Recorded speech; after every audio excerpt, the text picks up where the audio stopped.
Today we journey back to the 16th century, to the reign of England's first Queen Regnant, a figure whose rule still casts a dark shadow over history, Mary I, better known as Bloody Mary. A devout Catholic in a Protestant-leaning nation, her attempts to return England to the Catholic fold would lead to a reign of terror that her subjects would never forget. Born on the 18th of February 1516, Mary was the only surviving child of Henry VIII and his first wife, Catherine of Aragon. From her parents' tumultuous divorce to her father's obsession with a male heir, Mary's early life was marred by political and personal strife.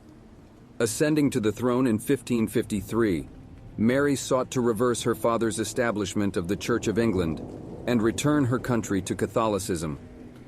Within 2 years of her reign, Mary had begun what would become known as the Marian persecutions, a brutal campaign against English Protestants. From 1555 to 1558, over 280 religious dissenters were burnt at the stake. Men, women, even entire families, no one was safe from Mary's religious fervor. Among the hundreds persecuted, a few stand out for their impact on the populace.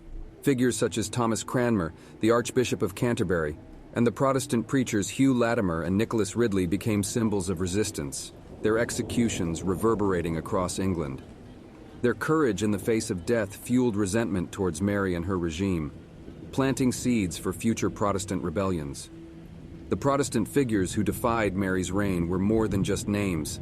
They were faces of resistance.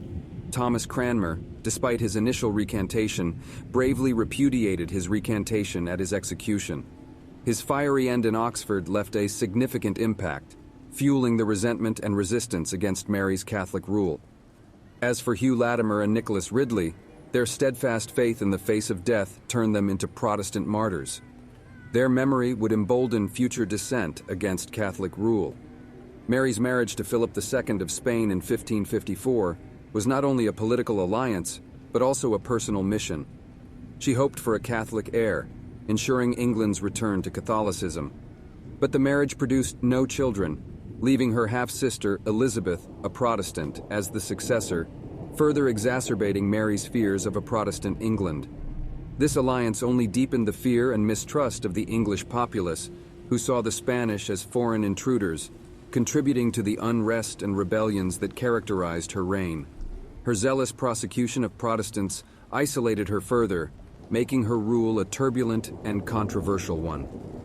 Mary's reign came to an end in November 1558, when she died at the age of 42, possibly from ovarian cysts or uterine cancer.